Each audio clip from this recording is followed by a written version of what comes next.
Bagus berjalan ke perpustakaan seusai makan siang. Pikirnya, Gue ada akal buat bikin Bu Nina gigit jari. Curi start bikin tugas, begitu dia kasih tugas langsung kasih hasilnya. sebelum masuk ruang perpustakaan Bagus memasuki toilet. Di sebelah toilet tampak sebuah gudang yang belum terurus. Pintunya pun tampak sudah usang. Setelah selesai ia kembali berjalan ke perpustakaan. Mendadak Ana muncul berjalan di sampingnya sambil berkata, Bagus, ayo kita pulang bareng. Aku mau ke perpustakaan dulu, mau nyiapin materi tugas khusus Ibu Nina. Aku bantuin ya. Jangan. Pertama, aku jadi ngerepotin kamu. Kedua, posisi tugas ini lagi di tengah jalan, bisa kacau kalau orang lain ikutan. Ketiga, Ibu Nina maunya aku sendiri yang ngerjain tugas ini. Keempat, Udah, stop kepanjangan kamu ngomongnya. Sekarang aku tanya, kamu mau kemana? aku mau ke perpustakaan. kata Bagus menjelaskan.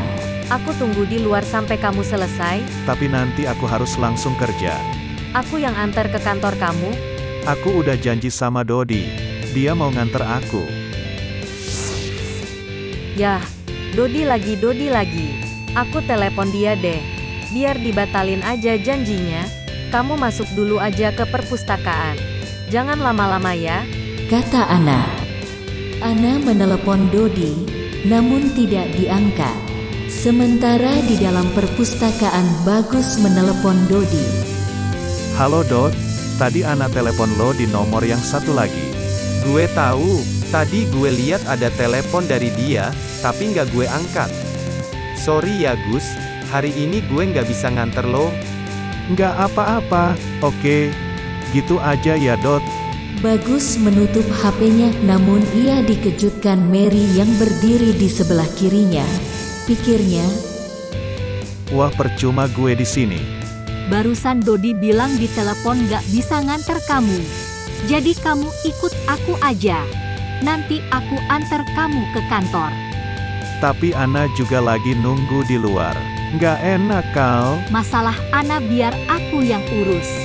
keduanya keluar dari perpustakaan dan berpapasan dengan Ana yang sedang menunggu Bagus. Bagus, ayo kita jalan sekarang. Kata Ana. Lo gak lihat apa? Bagus ikut gue, bukan lo. Oh nggak bisa, gue udah janjian sebelum Bagus masuk ke perpustakaan. Makanya gue nunggu di sini. Aku lagi kebelet, mau ke toilet dulu. Kata Bagus. Bagus berlari ke arah toilet agar bisa kabur saat Mary dan Ana tidak melihat dirinya. Namun sekilas ia melihat Ibu Nina di lintasan yang ia lalui sedang berjalan menuju perpustakaan. Bagus buru-buru masuk ke gudang di sebelah toilet. Udara yang kotor membuat ia sulit bernafas, hidungnya terasa gatal sekali. Terpaksa ia menahan nafas sambil menutup lubang hidungnya agar tidak sampai bersin. Sementara itu Ibu Nina sudah berada di dekat toilet, lalu ia berhenti di situ. Duh, Ibu Nina ngapain lagi pakai nunggu di situ? Pikir Bagus, air mata mulai mengalir dari pelupuk matanya akibat menahan bersin. Tiba-tiba seorang mahasiswa keluar dari toilet. Ia menatap Bu Nina sambil tersenyum dan memberi hormat. Bagus masih ada di dalam? Tanya Ibu Nina. Tidak ada Bagus Bu, dari tadi di toilet cuma saya sendiri. Permisi. Kata mahasiswa itu. Lo kemana dia? Apa dia masuk ke gudang ini? Ibu Nina membuka pintu gudang.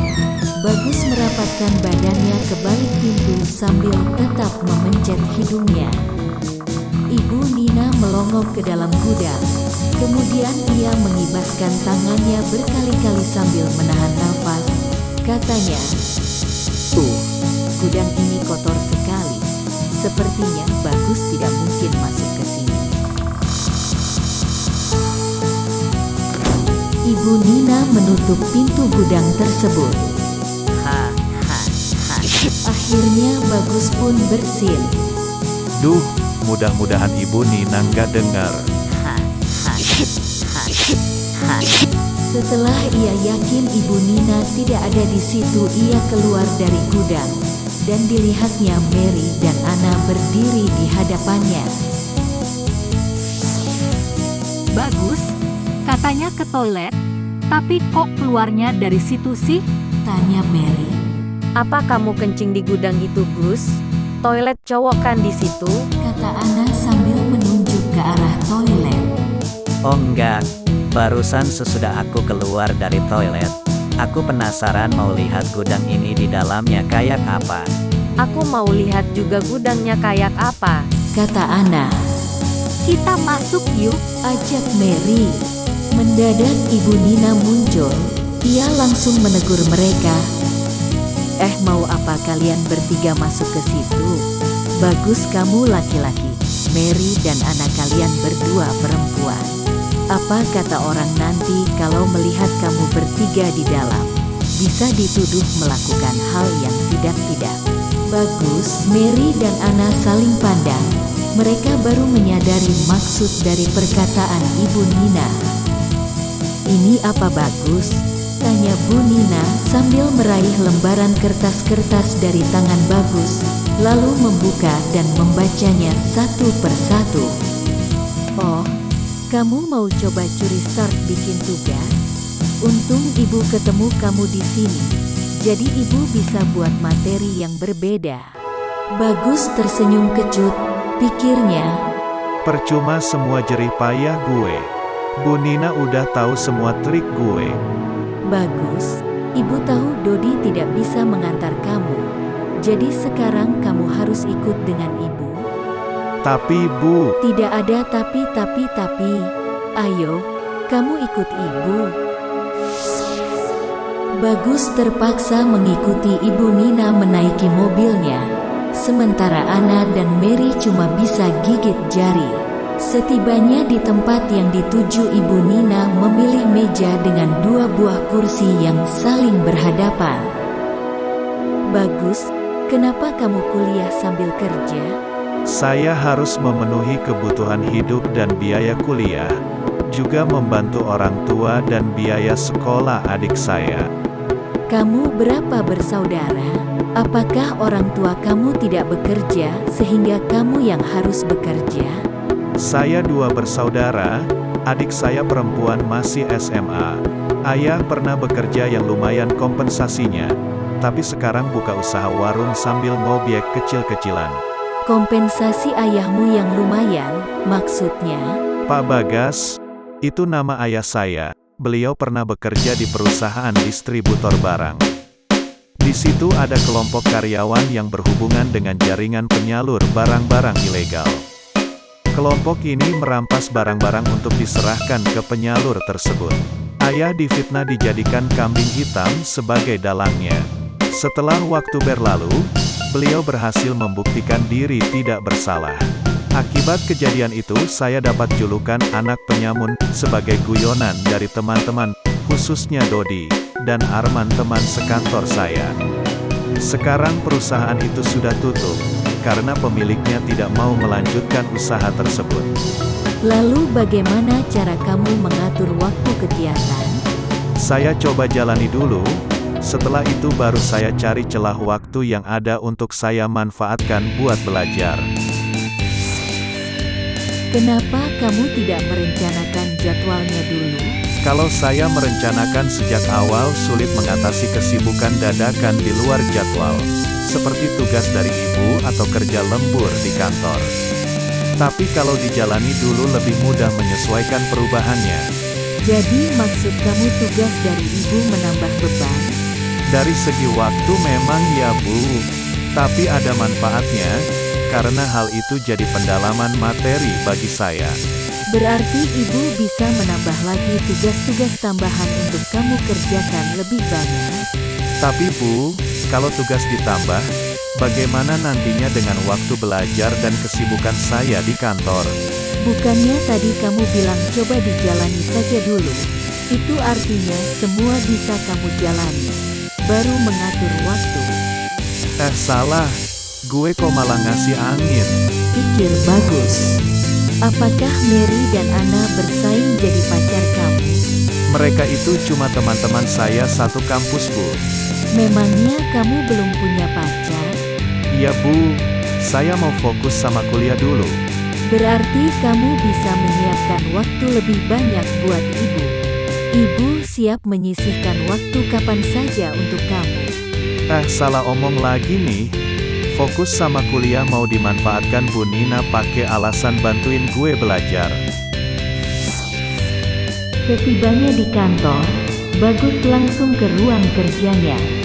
Bagus, Ibu Siska ada janji sama klien di meeting room hotel langganan kita. Jadi kita bisa pulang bareng, ajak Ina. Bareng aku aja. Kita jalan-jalan dulu. Ajak Lisa. Gue udah ngajak duluan, kok lo nyerobot gitu? Tapi Bagus belum nentuin dia mau pilih siapa. Telepon di meja Bagus berdering. Halo, Kata Bagus menerima telepon. Bagus, ini aku Ibu Siska. Di ruangan aku ada map warna biru. Kamu ambil dan bawa ke sini. Yah, batal ngajak bareng Bagus, kata Ina. Iya emang rese banget itu bos. Kata Lisa. Di ruangan Ibu Siska, Bagus mengcopy database dari laptop kerjanya ke dalam flash disk. Lalu mengcopy semua file spreadsheet tertentu dari laptop Ibu Siska. Berikutnya ia mengambil map berisi data tugas khusus yang biasa ia kerjakan setiap hari. Ia scan isi map tersebut. Terakhir ia mematikan laptop dan mengambil map biru, lalu bergegas pergi. Setibanya di hotel, Bagus mendatangi meeting room untuk menemui Ibu Siska. Kamu ikut meeting ini dan buat notulennya. Setelah selesai kamu boleh pulang. Ini apa yang kamu bawa? ini data-data yang biasa saya kerjakan di ruangan Ibu. Kliennya mengundurkan diri. Kamu hapus saja datanya. Kita proses data klien baru yang sekarang sedang presentasi. Bagus tersenyum kecut. Jadi selama ini kerja sampai malam hasilnya nihil. Percuma gue copy ke flash disk. Tadi siapa yang mengantar kamu ke kantor? Itu dosen saya, kebetulan saya searah dengan beliau. Sore hari itu Bagus sudah berada di kamar kosnya. Tiba-tiba Asti muncul menghampiri. Tampaknya ia senang sekali. Tumben hari ini pulang cepat. Kita jalan-jalan yuk. Loh, katanya aku jangan sering pulang malam. Kalau sekarang jalan-jalan pasti pulangnya malam kan? Ya udah. Aku mau tanya, atasan, 2 teman kerja, dosen dan 2 teman kuliah kamu. Apa semuanya suka kamu? Apa kamu pernah lihat aku ngapelin cewek? Hampir tiap malam minggu aku ada di sini. Kalau jalan paling sama Dodi, sama Arman. Jadi kamu masih belum punya pacar. Aku mau fokus sama kuliah dulu. Artinya setiap cewek punya kans buat jadi pacar kamu, ya kan? Kapan-kapan kamu harus temenin aku pergi ya. Aku coba atur jadwal dulu, biar ada waktu untuk itu. Betul ya Gus? Sekarang kamu punya utang janji. Janji utang waktu buat aku. Nanti aku tagih utang janji kamu itu.